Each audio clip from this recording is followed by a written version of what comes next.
ஆண்டவரும் இரட்சகருமாகிய இயேசு கிறிஸ்துவின் மேலான நாமத்தாலே உங்களுக்கு கிருபையும் சமாதானமும் சந்தோஷமும் உண்டாவதாக. உங்கள் முழு இருதயத்தோடும் என்னை தேடினீர்களானால் என்னை தேடுகையில் கண்டுபிடிப்பீர்கள். எரேமியா 29:13.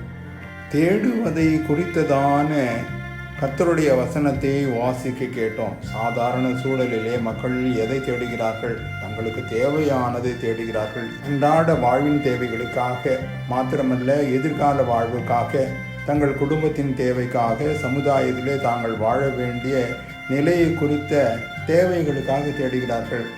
நாம் நன்மையானவைகளையும் தேடும் மக்களாக காணப்படுகிறோம். நம் வாழ்க்கையிலே எல்லாம் நன்மையாக நடைபெற வேண்டும் என்று அதற்கானதை தேடுகிறோம்.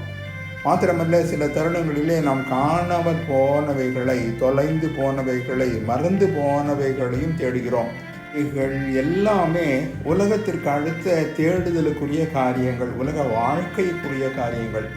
ஆனால் நாம் உலகத்தையே உருவாக்கினவரை தேடுகிறோம்.